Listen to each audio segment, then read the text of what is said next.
주의 영을 구으사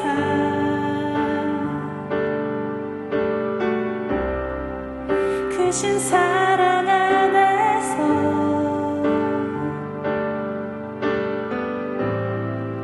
주를 보게 하소서.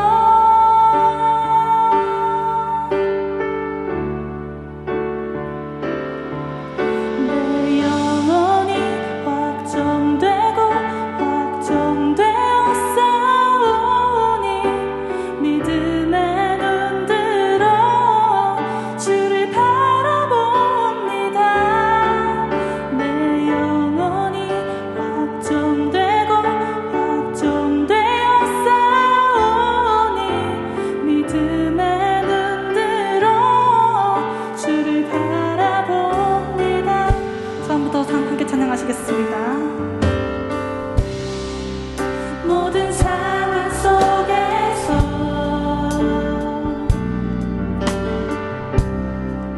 주를 찬양할지라.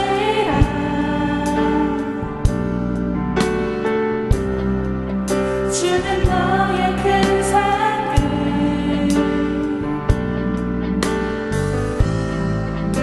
큰 도움이시라. 구할 때 주의 얼굴 구할 때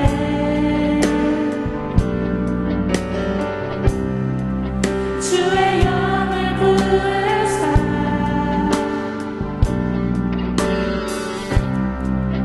크신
함께 기도하셨으면 좋겠습니다.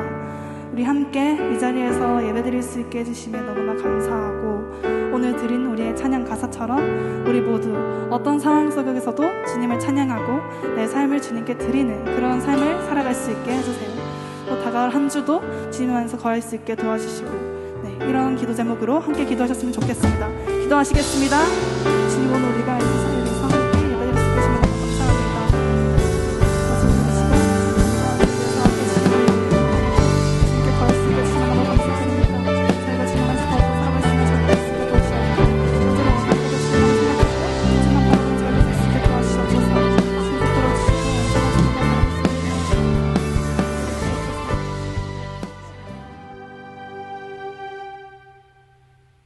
사랑과 충만하신 하나님 감사합니다. 한 주간도 저희들을 지켜주시고 보호하여 주셔서 이렇게 하나님께 나와 예배를 드립니다. 예배드리는 이 시간이 일주일에 한 번씩 있는 하나의 행사가 되지 말게 하시고, 이 시간 신령과 진정으로 드려지는 거룩한 예배의 시간이 되게 하여 주옵소서. 하나님, 일주일 동안 저희들의 생각과 말과 행동을 되돌아보면 참으로 부끄럽고 크리스찬이라는 이름이 걸맞지 않은 삶이었습니다. 이 시간 저희들의 죄악을 하나님 앞에 내려놓고 회개하오니 저희들의 모든 죄를 용서하여 주옵소서. 하나님, 하나님을 주인으로 모시고 섬기는 해를 맞아 내가 내 인생의 주인 되었던 것을 회개하며 주인 삼았던 모든 것들을 내려놓고 하나님을 나의 진짜 주인으로 모시고 살아가게 하옵소서. 또한 담임 목사님을 위해서 기도합니다. 담임 목사님 영육을 늘 강건케 해주시고 하늘의 지혜와 성령의 능력을 매 순간 덧입혀 주시고 많은 선한 돕는 손길을 날마다 붙여 주옵소서. 하나님, 코로나가 너무 긴 시간 동안 저희들의 삶을 통제하고 있습니다. 그러다 보니 우리들의 육체와 영혼이 지쳐가고 안 된다, 못한다, 하지 마라 등등의 부정적인 생각과 말에 갇혀 살아가고 있습니다. 하나님, 이 코로나의 시간이 코로나 때문에 안 된다, 못한다의 시간이 아닌 코로나 덕분에 내일의 영적 부흥을 준비하는 그런 귀한 시간이 되게 하여 주옵소서. 하나님, 이 시간 하나님께 예배 드리기 위하여 새벽이슬과 같은 우리 청소년부 학생들과 교사들이 원근 각처에서 모여 하나님께 예배 드립니다. 이 시간 하나님의 은혜와 성령을 마음껏 부어주셔서 마른 뼈와 같은 우리 영혼이 솟생케 되는 은혜의 시간들이 되게 하여 주옵소서. 하나님, 이 시간 여경구 강도사님 죄짓는 그리스도인이란 제목으로 말씀 전하십니다. 강도사님 성령 충만으로 붙잡아 주시고 선포되는 이 말씀이 살아 움직여 역사하셔서 하나님을 믿는 하나님의 자녀이지만 연약한 인간인지라 또 죄악 가운데 살아가는 저희들을 끝까지 사랑하시는 하나님의 사랑과 오늘 선포되는 이 말씀 붙잡고 죄에 대하여 둔감해지는 이 세대를 본받지 말고 과감하게 죄를 거절하고 끊어내는 우리 청소년부 학생들과 교사들이 되게 하여 주옵소서. 하나님, 이제 예배를 시작합니다. 마음과 정성을 다하여 예배 드리게 하시고 하늘 문을 여시고 하나님의 은혜를 충만히 내려 주옵소서. 감사합니다. 이 모든 말씀 예수님의 거룩하신 받들어 기도합니다. 아멘.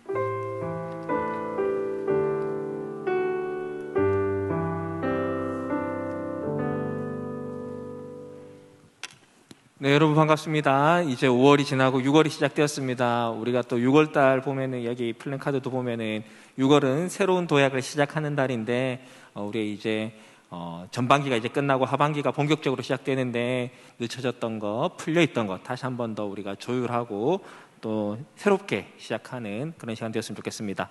하나님의 말씀 보도록 하겠습니다. 오늘 함께 보실 말씀은 마태복음 7장 17절에서 21절 신약 신면에 있습니다. 마태복음 7장 17절에서 21절의 말씀을 제가 한 절, 여러분들 한 절 교독하도록 하겠습니다. 이와 같이 좋은 나무마다 아름다운 열매를 맺고 못된 나무가 나쁜 열매를 맺나니 좋은 나무가 나쁜 열매를 맺을 수 없고 못된 나무가 아름다운 열매를 맺을 수 없느니라. 아름다운 열매를 맺지 아니하는 나무마다 찍혀 불에 던지우느니라. 이러므로 그의 열매로 그들을 알리라. 다 같이 읽겠습니다. 나더러 주여 주여 하는 자마다 천국에 다 들어갈 것이 아니요 다만 하늘에 계신 내 아버지의 뜻대로 행하는 자라야 들어가리라. 아멘. 오늘 죄 짓는 그리스도인이라는 제목의 말씀으로 여균구 강사님께서 말씀 선포하도록 하시겠습니다.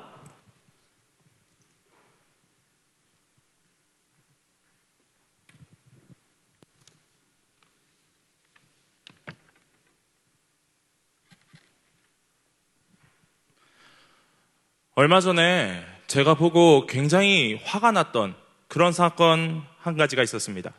뭐냐면 바로 정인이 사건입니다. 여러분, 이 사건이 어떤 사건인지 아시죠? 정인이를 입양한 양부모가 이 어린 정인이를 학대해서 결국 사망에 이르게 했던 그런 사건이죠. 이 사건을 보면서 어떻게 사람이 이런 짓을 할 수 있을까? 이럴 거면 왜 도대체 이 아이를 입양한 것일까? 정상적인 그 사람의 사고방식으로는 도저히 이해할 수 없는 그런 끔찍한 사건이었습니다. 저는 이 사건을 쭉 지켜보면서 특별히 3가지 화가 나는 포인트가 있었습니다. 먼저 첫째는 이 사건 자체를 접했을 때입니다. 방금도 말씀드렸지만 어떻게 사람이 이런 짓을 할 수 있는지, 아니 이렇게 아이를 학대할 거면 시설에서 멀쩡히 잘 살고 있었던 아이를 왜 입양한 건지, 아이가 미워서 학대할 바엔 차라리 파양을 하지 왜 이렇게 끔찍한 짓을 저질렀는지 도무지 이해할 수 없는 일이 벌어진 것을 보면서 저는 너무나도 화가 났습니다. 그리고 두 번째 화가 난 포인트는 이 사건을 저지른 이 정인이 양부, 여러분 어떤 사람이죠? 예, 기독교인이었습니다. 그런데 그냥 기독교인이 아닙니다. 어떤 사람들이냐면 제가 알기로는 이 두 사람 모두가 이 목사님의 자녀들이었습니다. 여러분들 아시겠지만 이 목사님 자녀들이 얼마나 착하고 이쁩니까? 우리 중등부만 봐도, 우리 중등부 임원들만 봐도 예빈이, 현별이, 주은이 뭐 얼마나 착하고 이쁘고, 목사님 말도 잘 듣고 강사님 말도 잘 듣고 예배도 제일 열심히 드리고 얼마나 착하고 예뻐요. 예? 물론 목사님 자녀라고 해서 다 착하고 예쁜 건 아니에요. 물론 다 그런 건 아닙니다. 아닌 사람도 있지만 그래도 확률상 이 목사님 자녀들은 다른 사람들보다 더 성실하고 더 성실하게 교회에 잘 나오고 말씀도 많이 알고 교회에서 봉사도 많이 하고 그럴 확률이 높다는 것입니다. 물론 아닌 사람도 있지만 확률적으로 그렇다는 얘기예요. 이 정인이 양부모도 교회에서 그런 사람들이었을 확률이 높겠죠. 그런데 그런 두 사람이 이런 말도 안 되는 짓을 저질렀다는 것을 보면서 저는 너무나도 화가 나고 또 개인적으로 많이 창피했습니다. 자, 마지막으로 이 세 번째 화가 난 건 최근의 일이었어요. 이 정인이 양모가 구치소에 들어가서 자신의 남편에게 보낸 이 편지가 한 유튜버에 의해서 공개가 되면서 큰 뉴스가 대문짝만하게 났었는데요. 그래서 저도 기사를 통해 그 내용을 접했습니다. 내용을 보면요, 이제 곧 막 또 재판을 받는데 보면 굳건한 믿음 위에 서서 잘 준비해보자. 하나님의 크신 뜻을 믿겠습니다. 순종하고 감사하도록 인도해주세요.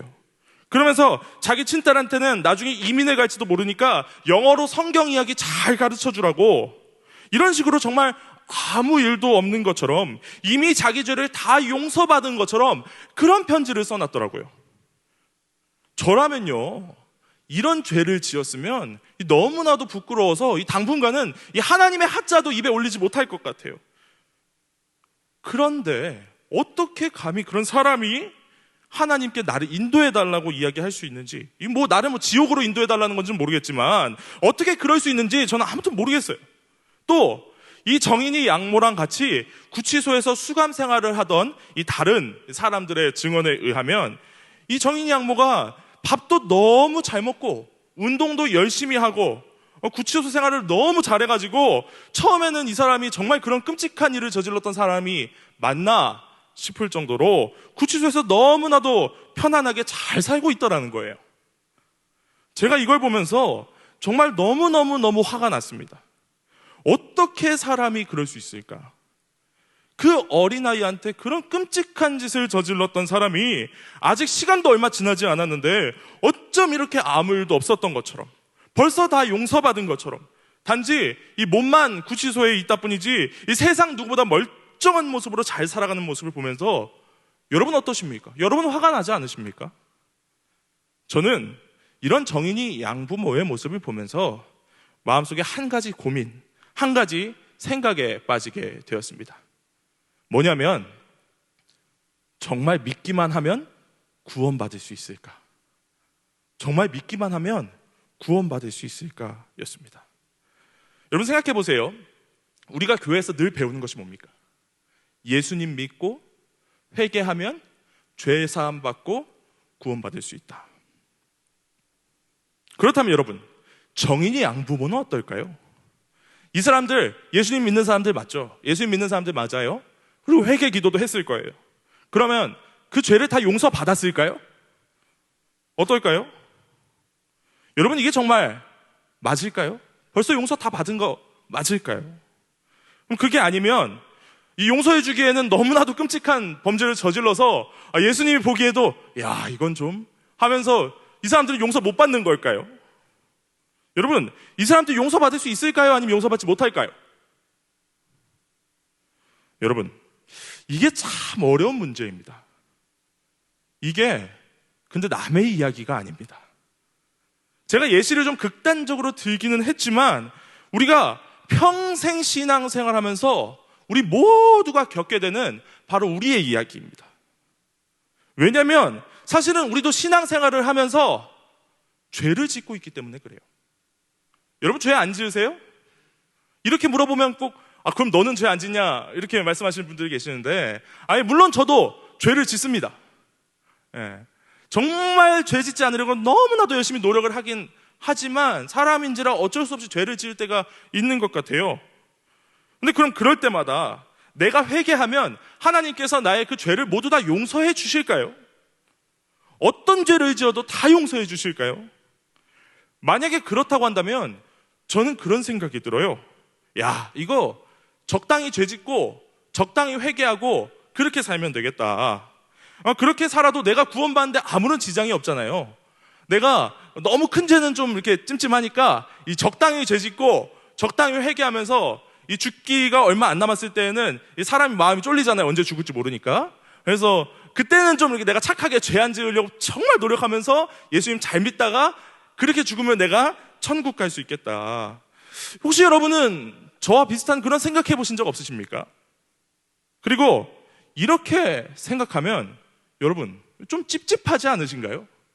이게 정말 맞나? 이게 정말 맞나? 그런 생각 들지 않으신가요? 자, 여러분 왜 우리가 이런 생각을 하게 되느냐? 왜냐하면 우리가 구원에 대해서 믿음에 대해서 완전히 잘못 알고 있기 때문에 그렇습니다. 여러분 우리가 구원을 어떻게 받을까요? 우리가 구원을 어떻게 받습니까? 우리가 예수님을 믿고 무엇을 믿느냐?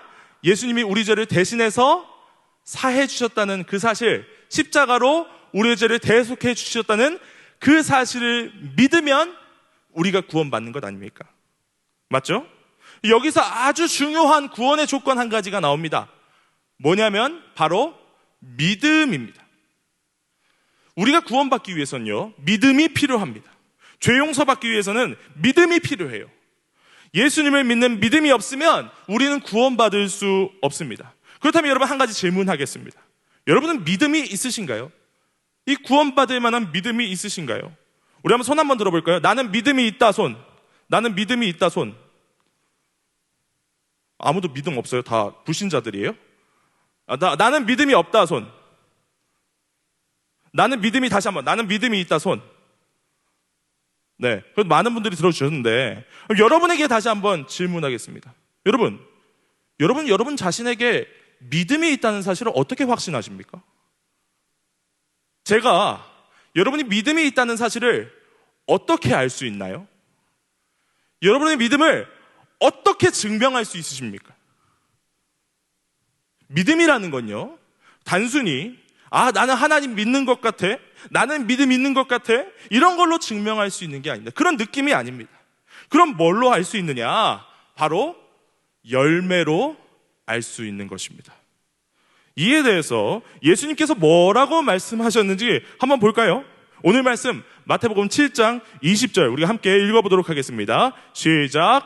이러므로 그의 열매로 그들을 알리라. 여러분, 그들을 뭘로 알 수 있대요? 그의 열매로. 그의 열매로 알 수 있다는 거예요. 여러분, 믿음이 있는 사람인지 아니면 믿음이 없는 사람인지, 내가 진짜 내 인생 모두 바쳐서 예수 그리스도를 따라가는 예수의 제자인지 아니면 그냥 그런 척하는 사람인지 뭘로 알 수 있다? 그 사람의 열매로 알 수 있다는 것입니다. 여러분의 삶의 결과물, 여러분을 통해서 나오는 아웃풋, 그것을 가지고 여러분의 믿음 알 수 있다는 것입니다. 제가 예전에 재밌게 봤던 영화 하나가 있습니다. 어떤 영화냐면 흔히 놈놈놈이라고 불렸던 이 좋은 놈, 나쁜 놈, 이상한 놈이라는 영화입니다. 제가 제 기억에는 이 영화를 본 게 엊그제 같은데 이 영화 개봉일을 보니까 벌써 2008년이더라고요. 우리 중학교 1학년들이 태어난 그 해에 개봉한 영화라서 제가 좀 충격을 받고, 와, 벌써 내가 이렇게 늙었구나 이런 걸 느꼈는데, 뭐 중요한 건 그게 아니고 이 영화 제목이 좋은 놈, 나쁜 놈, 이상한 놈인데요. 그래서 화면 사진 한번 다시 띄워주시겠어요? 제가 이 영화 딱 그 제목을 보고 나서 궁금증이 하나 떠올랐어요. 여기서 보면 영화에서 이 정우성은 좋은 놈, 이병헌은 나쁜 놈, 송강호는 이상한 놈으로 나오거든요. 근데 여러분, 왜 정은성은 좋은 놈이고 왜 이병헌은 나쁜 놈이고 왜 송강호는 이상한 놈일까요? 여러분, 왜 그럴까요? 외모 때문에 그럴까요? 정우성은 이제 나이스하게 생기고 잘생겼기 때문에 좋은 놈이고, 이병헌은 잘생기긴 했는데 우리 속된 말로 좀 싹수가 없어 보여서 그래서 나쁜 놈이고, 송강호는 이도저도 아니고 그냥 못생겨서 이상한 놈일까요? 그럼 저도 이상한 놈인가요? 네, 안 그렇죠. 그게 아닙니다. 무엇이 이 세 사람을 좋은 놈, 나쁜 놈, 이상한 놈으로 결정짓는 걸까요? 이 등장인물들이 영화 속에서 하는 행동. 좋은 놈은, 정우성은 영화 속에서 좋은 일을 하기 때문에 좋은 놈이고, 이병헌은 영화 속에서 나쁜 짓을 하기 때문에 나쁜 놈이고, 송강호는 말 그대로 이상한 짓을 하기 때문에 이상한 놈인 것이겠죠. 여러분, 마찬가지로 우리가 어떤 놈인지를 결정하는 것도 뭘까요? 바로 우리의 행동입니다. 내가 어떤 행동을 하고 사느냐가 내가 어떤 놈인지를 결정합니다. 자, 그렇다면 여러분은 어떻습니까? 여러분은 어떤 놈이십니까? 여러분은 정말로 예수 믿는 사람, 그리스도인의 모습으로 살아가고 계십니까? 그게 아니라면 우리 처음에 언급했던 정인이 앙부모처럼 겉으로 드러난 딱지는 그리스도인임에도 불구하고, 아, 어차피 난 예수 믿고 천국 간다, 적당히 죄 짓고 살아도 예수님 용서해 주신다, 그렇게 생각하면서 아무 거리낌 없이 죄를 짓고 살아가는 그런 그리스도인인 척하는 진짜 나쁜 놈의 모습으로 여러분 살아가고 계시지는 않습니까? 사랑하는 청소년부 여러분, 저는 우리 모두가 진짜 그리스도인, 진짜 믿음의 사람이 되기를 간절히 소망합니다.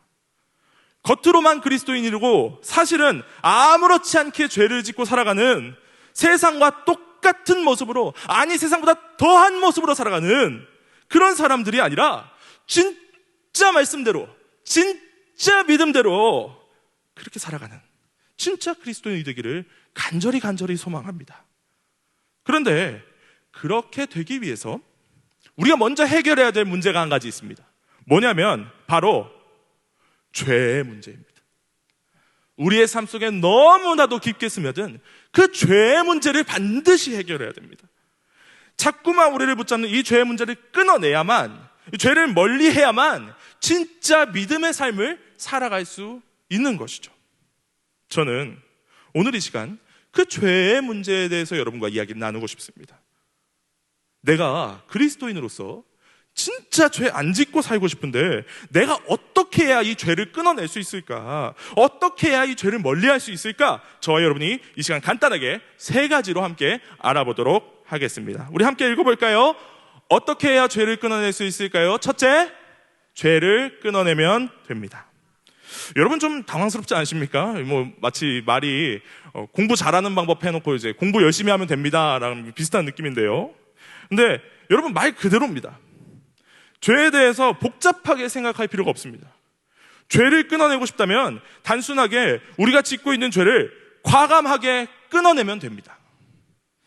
도원은 목사님께서 쓰신 예수 믿는 것은 이라는 책에 이런 한 가지 비유를 소개하고 있어요. 뭐냐면 툭하면 종이를 찢는 버릇이 있는 사람이 자기가 종이를 너무 심하게 찢어대니까 일상생활에 장애를 느낄 정도까지 떼어서 결국 정신과를 찾아갔답니다.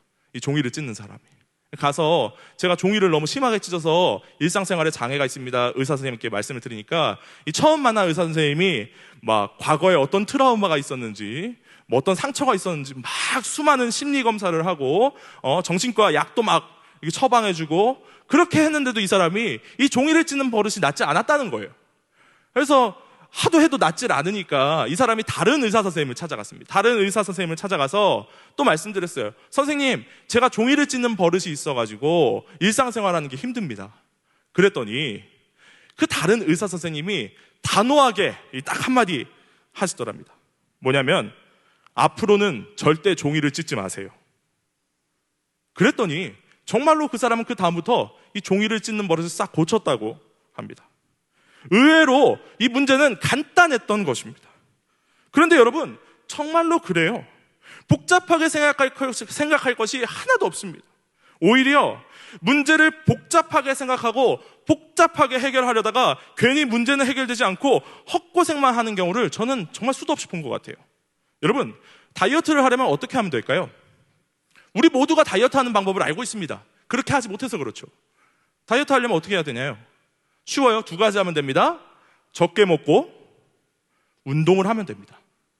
네. 적게 먹고 먹은 만큼 운동을 하면 이 살은 무조건 빠집니다.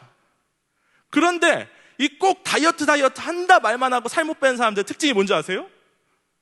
그렇게 안 한다는 거예요. 그러면서 뭐 해요? 이상한 거 자꾸 기웃기웃거려요. 예전에 제 동생이 그랬던 적이 있습니다. 제가 남동생이 하나 있는데요. 제가 예전 카톡 프로필 했던 그 사진을 보셨던 분은 알겠지만 제 동생도 저를 닮아가지고 몸이 이렇습니다. 근데 그 친구가 예전에 다이어트를 하려고 마음을 먹고 뭘 했냐면 인터넷에서 약을 하나를 샀어요. 뭐냐면 이 초록이 분홍이라고 여러분 아실지 모르겠는데 이렇게 통에 담겨있는 약을 하나 샀습니다. 그 약이 뭐라고 광고를 했냐면 이 약을 밥 먹기 전에 딱 먹고 내가 뭐 치킨이든 피자든 뭐 햄버거든 이 먹고 싶은 대로 막 먹어도 이 약이 그 음식이 내 몸에 흡수되는 걸 막아줘서 아무리 먹어도 살이 찌지 않는다. 살이 빠진다. 그런 광고를 하는 약이었어요. 제 동생이 그걸 보고서 진짜로 그 약을 먹고 막 치킨, 피자, 햄버거, 아이스크림, 팥빙수 막 되는 대로 막 먹었어요. 여러분 어떻게 됐을까요? 살이 빠지기는커녕 오히려 살이 더 쪘습니다. 사랑하는 여러분, 죄의 문제 또한 마찬가지입니다. 여러분이 계속해서 괴롭히는 죄의 문제가 있으십니까? 복잡하게 생각하지 마시고 단순하게 지금 여러분을 괴롭히는 그 죄를 끊어내시기 바랍니다. 다시는 죄를 짓지 않겠다고 강력하게 결단하시기 바랍니다. 내가 지금 짓고 있는 이 죄를 그냥 방관하지 않고 내가 반드시 끊어내야 할 심각한 문제로 여기고 단호하게 그 죄를 끊어내기 위해 노력하는 것이 여러분의 삶에서 죄를 끊어낼 수 있는 문제 해결의 시작임을 여러분 분명히 기억하시고 우리의 삶에서 확실하게 그 죄의 문제를 끊어낼 수 있는 그런 저와 여러분이 되기를 간절히 소망합니다. 자, 그럼 2번째, 어떻게 해야 이 죄를 끊어낼 수 있을까요? 함께 읽어볼까요? 둘째, 고민하지 말고 끊어내면 됩니다. 여러분 혹시 이 조승우, 김혜수 주연의 타짜라는 영화를 보신 적 있으신가요? 타짜라는 영화 보신 적 있으세요? 제가 보신 적 있냐고 물어보긴 했지만 보셨다고 대답하면 안 됩니다. 청소년 관람 불가 영화이기 때문에 여러분이 보면 안 되는 영화예요. 하지만 그런데 아마 여러분이 영화 전체는 못 봤어도 아마 짤로는 많이 보신 분들이 계실 거예요.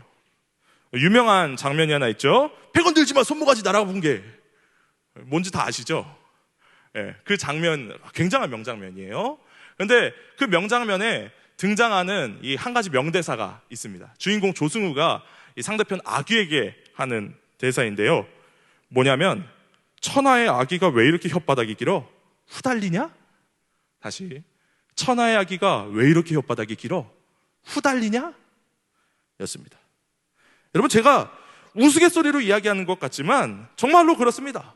사람은 후달리면 말이 길어집니다. 괜히 핑계가 많아진다는 얘기입니다.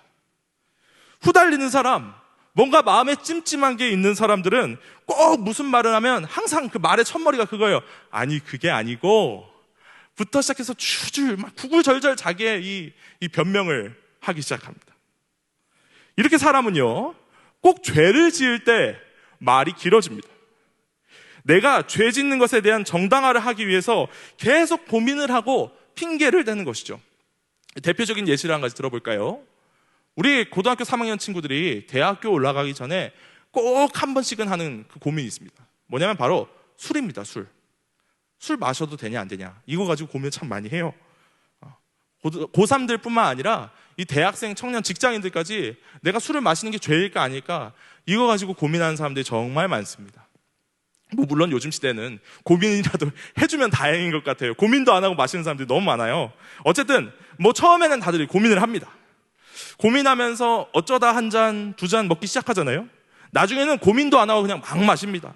그래 어차피 나는 베린 몸이다 그러면서 이제 나중에는 고민도 안 하고 그냥 막 마시게 되는 거예요. 그래서 여러분 다시 돌아와서 술 마시는 게 죄일까요 아닐까요? 결론부터 말하자면요, 그게 죄냐 아니냐가 중요한 게 아니라 그것이 하나님을 기쁘시게 하는 일이 아니라면 길게 고민하지 말고 그냥 안 하는 게 정답입니다.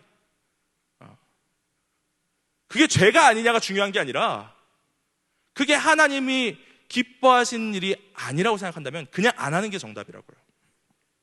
여러분 이렇게 한번 생각해 볼까요? 여러분 연애할 때 어떻습니까? 내가 너무너무 사랑하는 남자친구, 내가 너무너무 사랑하는 여자친구 있다고 한번 생각해 보세요. 연애를 안 해봐서 모르죠. 어쨌든 상상이라도 해보세요. 즐거우니까. 내가 너무 좋아하는 남자친구, 여자친구 있다고 생각해 보세요. 여러분 그 친구를 딱 처음 사귀게 됐을 때 그 친구를 생각하면서 무슨 생각을 합니까? 내가 어떻게 하면 내 여자친구를 더 행복하게 해줄 수 있을까? 더 기쁘게 해줄 수 있을까? 그거를 많이 생각하죠. 근데 그게 아니라 그런 고민하는 사람이 있어요? 내가 어떻게 하면 오늘 하루도 이 친구를 빡치지 않게 하고 지나갈 수 있을까? 내가 어떻게 하면 오늘 하루도 깨지지 않고 무사히 이 플러스 원을 할 수 있을까? 그거 고민하는 사람은 솔직히 말해서 이미 사랑이 식었다고 해도 과언이 아니죠. 물론 사람이 연애 기간이 길어지고 이 결혼을 하게 되면 가끔은 오늘 하루는 어떻게 화가 안 나게 잘 지나갈 수 있을까? 그런 거 생각할 때도 있지만 일단은 연애할 때는 그렇다는 거예요. 하나님과의 관계도 마찬가지입니다. 내가 하나님을 정말로 사랑하고 예수 그리스도를 나의 구원자로 믿는 그 믿음이 있다면 내가 어떻게 하면 하나님을 더 많이 기쁘시게 해드릴까? 내가 어떻게 하면 더 많이 하나님께 영광 돌릴 수 있을까? 이걸 고민하지, 그게 아니라 이건 죄일까? 죄가 아닐까? 내가 이 행동을 하면 하나님이 화나실까? 아니 화가 안 나실까? 이걸 고민하지는 않는다는 거예요. 우리가 정말 하나님을 사랑한다면 어떻게 하면 하나님을 더 기쁘시게 해드릴까를 고민한다는 겁니다. 사랑하는 여러분, 우리가 죄를 지을 때는요 처음부터 막 엄청난 죄를 짓고 그러지는 않습니다. 막 멀쩡히 잘 살던 사람이 갑자기 살인, 방화 하지 않는다는 거예요. 어떻게 죄를 짓기 시작합니까? 작은 죄부터 하나, 둘 고민하면서 짓기 시작합니다. 이 정도는 괜찮겠지, 이 정도는 죄가 아니겠지, 성경에서 이걸 죄라고 했었나? 라고 하면서 죄를 짓기 시작합니다. 그렇게 슬금슬금 양심의 가책을 느끼지 않을 정도로 핑계를 대면서 고민을 하면서 죄를 짓다가 나중에는 그냥 핑계도 없이 고민도 없이 담대하게 죄를 짓게 됩니다. 그러기 전에 애초에 우리가 죄를 짓게 만드는 그 핑계거리, 그 고민거리를 없애버리시기 바랍니다. 이게 죄인가 죄가 아닌가를 고민하지 마시고 이게 하나님이 기뻐하시는 일이 아니라면 나는 이 일을 하지 않겠다, 이 일이 하나님을 기쁘시게 하는 일이 아니라면 나는 이 일을 끊어내겠다, 그렇게 선포하며 살아갈 수 있는 저와 여러분이 되기를 간절히 소망합니다. 자, 이제 복습하겠습니다. 어떻게 하면 죄를 끊어낼 수 있을까요? 첫째, 죄를 끊어내면 됩니다. 둘째, 고민하지 말고 끊어내면 됩니다. 마지막 셋째, 인풋을 바꿔야 아웃풋이 바뀝니다. 여러분 정말로 그렇습니다. 인풋을 바꿔야 아웃풋이 바뀝니다. 이게 무슨 말이냐면 쉽게 말해서 나한테 들어오는 것을 바꿔야 나한테서 나가는 것도 바뀐다는 이야기입니다. 내가 무엇을 보고 무엇을 듣고 무엇을 느끼는지가 내가 무엇을 말하고 무슨 행동을 할지를 결정한다는 것이죠. 제가 어렸을 때 저희 어머니께서 저에게 귀에 딱지가 않도록 하는 그런 말씀이 있으셨습니다.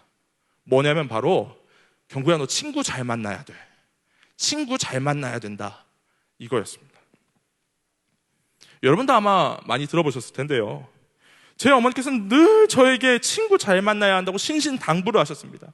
그리고 제가 어떤 친구들과 어울리고 있는지를 늘 주의 깊게 살피셨습니다. 왜 그러셨을까요? 제 주변 친구들을 통해서 제가 어떤 인풋을 받느냐가 결정되기 때문입니다. 그리고 그 어떤 인풋을 받느냐가 저의 아웃풋, 저의 행동, 저의 삶을 변화시키기 때문에 그렇습니다. 사람은요, 주변 환경으로부터 오는 인풋에 어쩔 수 없이 큰 영향을 받게 됩니다. 제가 제 아무리 순진하고 착한 사람이라고 할지라도 평소에 계속 그 안 좋은 친구들, 막 불량한 친구들, 막 사람 때리고 다니는 그런 친구들과 어울리다 보면 나도 모르게 그런 습관, 그런 행동에 물들게 됩니다. 반대로 제가 좀 삐딱한 사람이더라도 착한 친구들, 순진한 친구들, 믿음의 친구들 그 옆에서 어울리면 제 행동이 점점 그 친구들을 닮아갈 수밖에 없습니다. 그래서 그런 가능성이 높기 때문에 저희 어머니께서는 제가 어떤 친구를 만나느냐를 굉장히 중요하게 생각하셨던 것이죠. 그래서 옛말에도 그런 말이 있지 않습니까? 친구 따라 강남 간다. 까마귀 노는 곳에 백로야 가지 마라. 그렇기 때문에 여러분, 우리가 죄를 끊어내기 위해서 먼저 해야 될 것이 뭐냐? 나로 하여금 계속해서 죄를 짓도록 만드는 나쁜 인풋을 먼저 끊어내야 합니다. 반대로 선한 행동을 하게 하는 좋은 인풋을 계속해서 내 삶에 가져가야 합니다. 그래야 우리가 선한 아웃풋, 좋은 열매를 맺을 수 있는 것입니다. 우리가 참 많이 묵상하는 시편 1편 1에서 3절에도요 이렇게 말씀하고 있습니다. 우리 함께 읽어볼까요? 시편 1편 1에서 3절입니다. 함께 읽어보겠습니다. 시작. 복 있는 사람은 악인의 꾀를 쫓지 아니하며 죄인의 길에 서지 아니하며 오만한 자의 자리에 앉지 아니하고 오직 여호와의 율법을 즐거워하여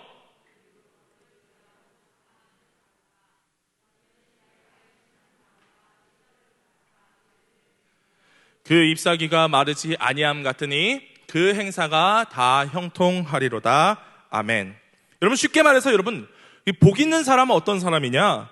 악인의 꾀, 죄인의 길, 오만한 자의 자리, 그런 악한 사람들의 영향을 받을 수 있는 그 길을 떠나서, 그런 악한 사람들의 인풋을 받을 수 있는 그 환경을 떠나서 어떤 것을 인풋하는 사람이라고요? 여호와의 율법, 여호와의 말씀, 그 율법을 즐거워하여 그 율법을 밤낮으로 묵상하는 사람, 그 율법, 그 말씀을 밤낮으로 나에게 인풋하는 사람, 그 사람이 시절을 쫓아 좋은 열매를 맺는다. 때를 따라 계속해서 좋은 아웃풋, 선한 아웃풋을 낸다 라고 시편 1편은 우리에게 이야기하고 있습니다. 그래서요 여러분, 우리가 생각해 봐야 할 것은 뭐냐면 지금 나에게 인풋되고 있는 것이 무엇이냐, 이걸 살펴야 된다는 거예요. 여러분의 삶에 가장 많이 인풋되고 있는 것이 무엇인가? 여러분은 어떤 소리를 더 많이 듣고 어떤 것에 더 많은 영향을 받고 계십니까? 우리에게 인풋되는 것에 이 중요한 요소가 딱 두 가지 있습니다. 인풋의 중요한 요소 뭐냐면 양과 질입니다. 내가 얼마나 많은 시간 거기에 영향을 받고 있느냐, 양. 내가 얼마나 집중적인 영향, 강력한 영향을 받고 있느냐, 질. 이 두 가지가 굉장히 중요하다는 거예요. 그런 관점에서 우리의 삶을 한번 돌아봅시다. 먼저 양부터 한번 생각해 볼까요? 그렇게 생각해 보면 우리는 어쩔 수 없이 절대적으로 많은 시간을 세상에 노출된 채 살아갈 수밖에 없습니다. 생각해 보세요. 여러분 일주일에 교회에 오는 시간 몇 시간이나 됩니까? 그래도 우리 교회는 좋은 교회라서 이제 제자훈련 시즌이 되면 토요일, 주일 이렇게 불러서 말씀을 가르치고 이렇게 하는데, 그렇게 다 한다고 쳐도 토요일, 주일 이틀이에요. 그럼 나머지 5일은요? 여러분 세상에 나가 살지 않으세요? 세상에서 세상의 소리를 들으면서 살지 않으십니까? 기본적으로 우리가 교회에서 말씀을 듣는 그 이틀보다 절대적으로 많은 시간, 2배 이상의 시간을 우리는 세상의 소리를 들으면서 살아가고 있다는 것입니다. 당연히 이 세상의 인풋으로 인해 세상의 아웃풋을 내고 살아갈 수밖에 없는 것입니다. 여러분, 그렇다면 우리가 이 절대적인 이 인풋의 양의 차이를 극복하려면 어떻게 해야 될까요?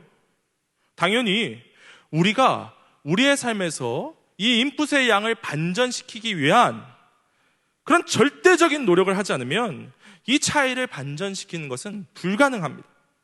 다만 말씀에 힌트가 있습니다. 우리가 어떻게 이 인풋의 양의 차이를 극복해야 되는지 시편 1편에 뭐라고 말씀하냐면, 복 있는 사람은 여호와의 율법, 여호와의 말씀을 주야로 묵상하는 사람, 주야로 묵상하는 사람이라고 이야기하고 있어요.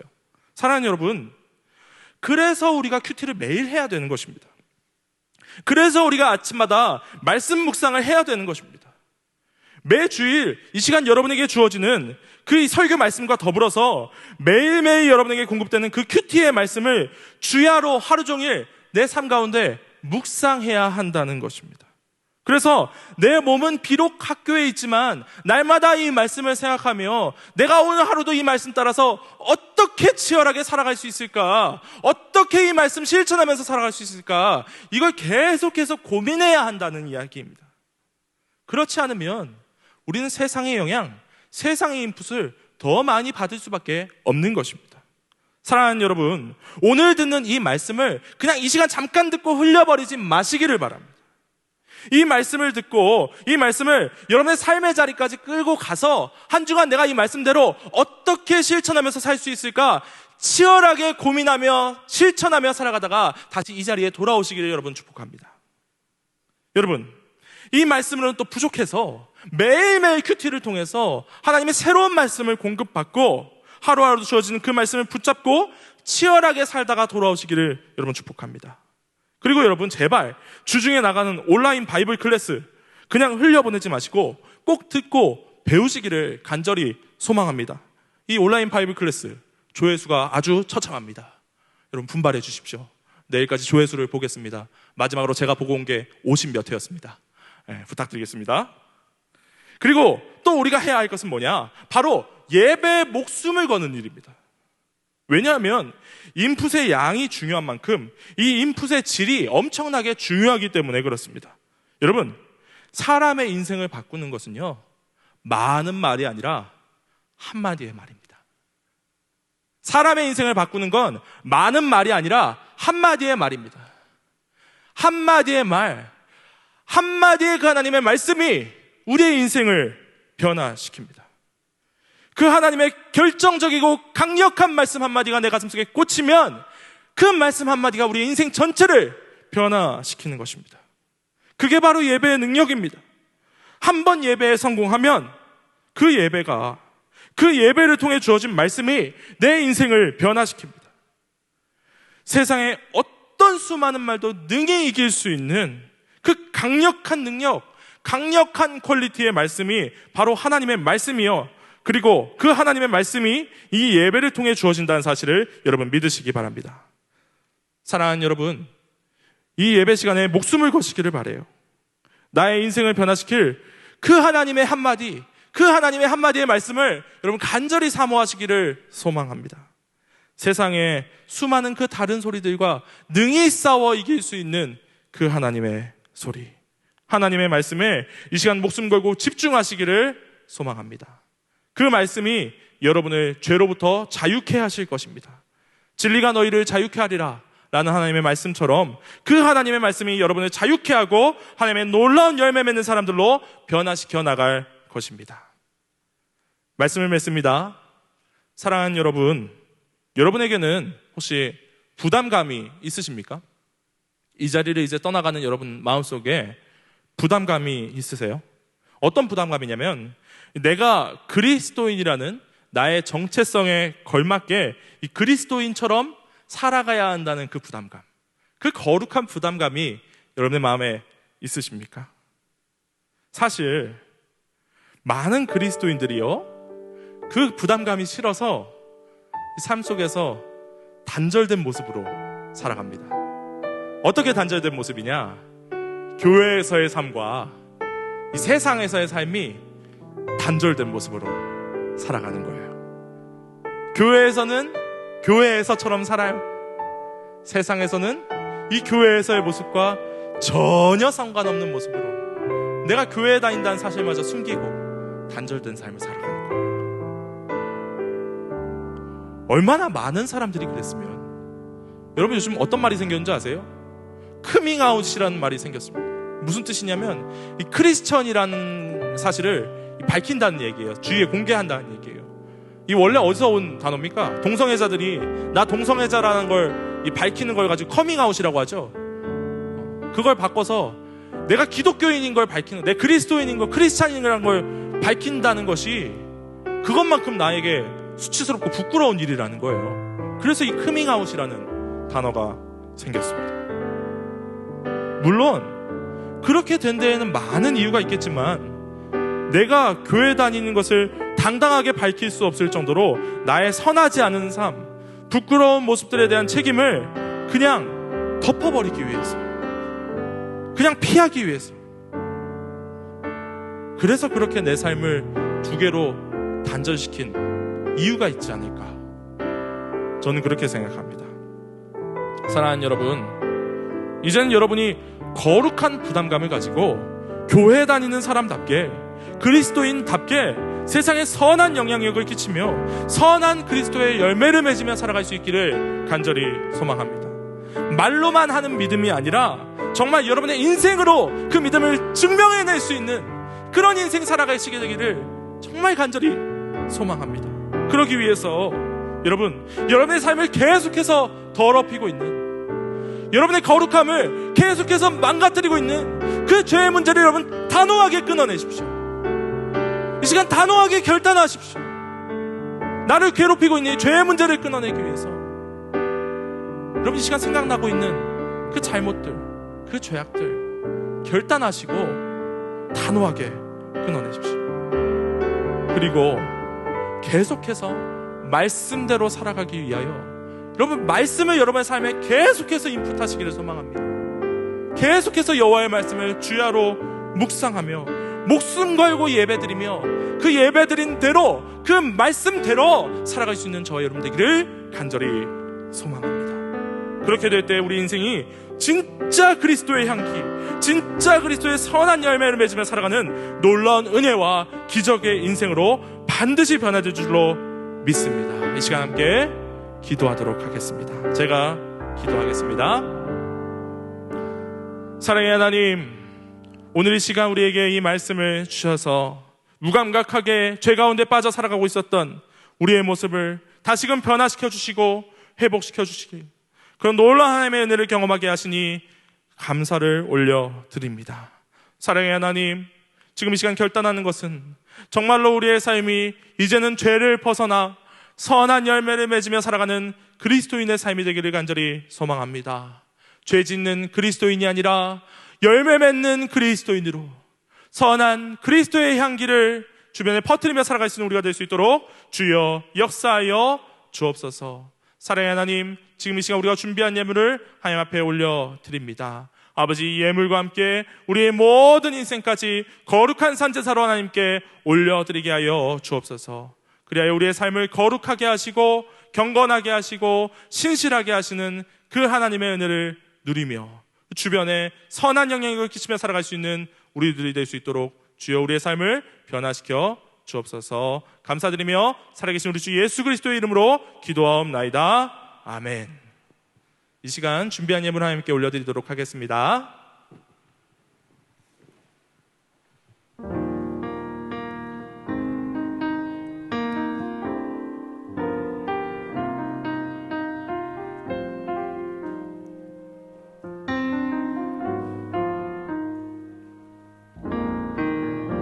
참고만 친구 나의 예수님, 나는 깨지기 쉬운 질그릇과 같으나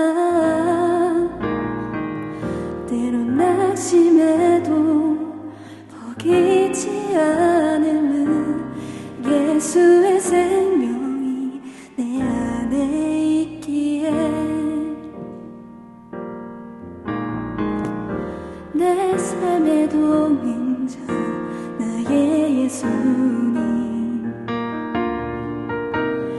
나는 기대가 없는 어린 나귀 같으나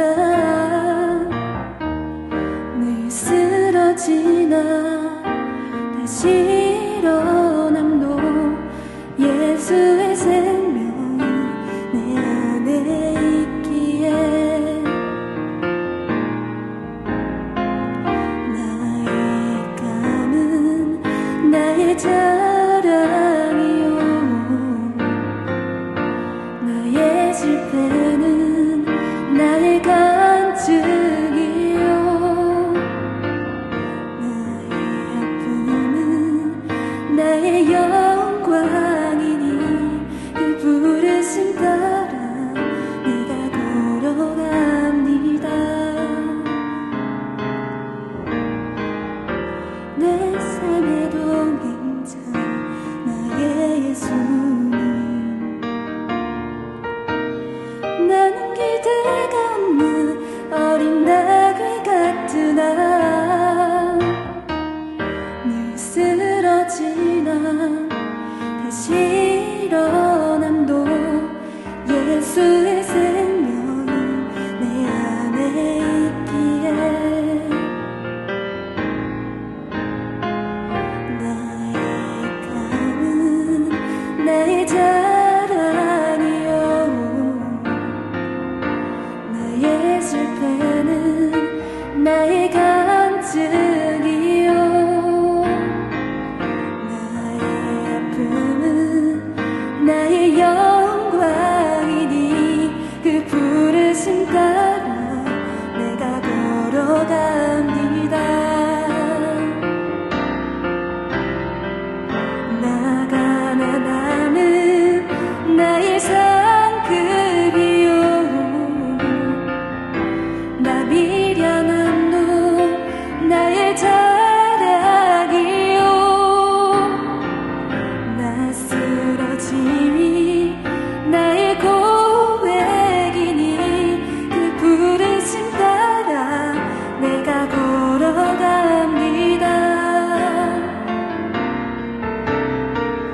나 가난함은 나의 상급이요 나 미련함도 나의 자랑이요 나 쓰러짐이 나의 고백이니 그 부르심 따라 내가 걸어갑니다. 그 부르심 따라 내가 걸어갑니다.